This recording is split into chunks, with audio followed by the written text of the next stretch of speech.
नमस्कार दोस्तों, India news के डिजिटल प्लेटफॉर्म पर आपका स्वागत है। मैं अभिषेक सिंह। एयर इंडिया ने अपनी वाइड बॉडी उड़ानों में 15% अंतर्राष्ट्रीय उड़ानों में कटौती का फैसला किया है।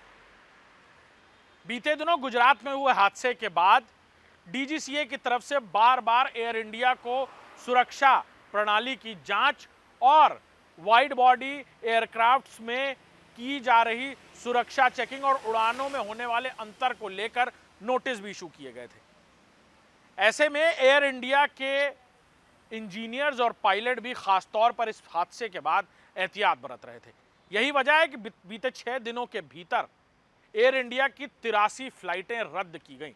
कारण वही, किसी में सुरक्षा को लेकर 1% भी अगर कोई डाउट की स्थिति है तो वो उड़ान रद्द की गई।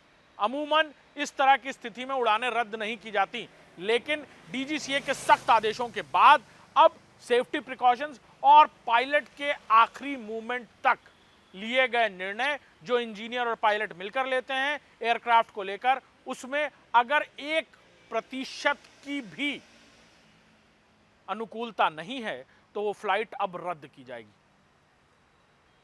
एयर इंडिया के फ्लाइट के हादसे ने जहां पूरी दुनिया में एविएशन इंडस्ट्री और सेफ्टी प्रिकॉशंस को लेकर कई सारे सवाल खड़े कर दिए थे, ऐसे में एयर इंडिया का काम करना भी मुश्किल है।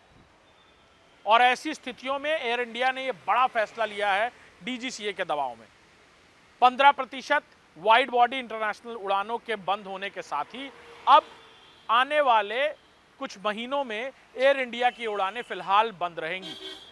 15% यानी सीधे तौर पर तकरीबन हर दिन होने वाली उड़ानों में 60 से 70 उड़ानें रद्द होंगी।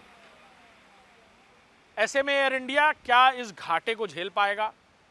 सुरक्षा प्रणाली को लेकर उठे सवालों के जवाब में एयर इंडिया के इंजीनियर और पायलट अब और भी ज्यादा एहतियात बरत रहे हैं।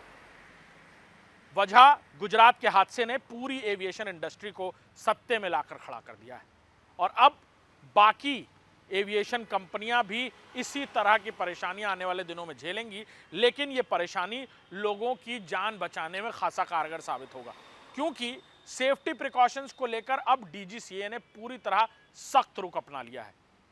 उड़ानों में सेफ्टी प्रिकॉशंस, फ्लाइट टाइमिंग को लेकर भी जल्द ही डीजीसीए कोई बड़ा फैसला ले सकता है, जिसमें एक उड़ान कितने घंटे बाद दूसरी उड़ान तय करेगी, इसको लेकर भी कोई बड़ा फैसला किया जा सकता है। और भले ही सेफ्टी प्रिकॉशंस पूरे हों, लेकिन एक अंतराल तय होगा जिसके बाद एक उड़ान दूसरी उड़ान भर पाएगी। तो आने वाले दिनों में अगर आप अंतर्राष्ट्रीय यात्रा करने वाले हैं तो 15% एयर इंडिया की फ्लाइट्स अब नहीं उड़ेंगी और वाइड बॉडी यानी बड़े बोइंग जहाज़ों को खासतौर पर इस कैटेगरी में रखा गया है।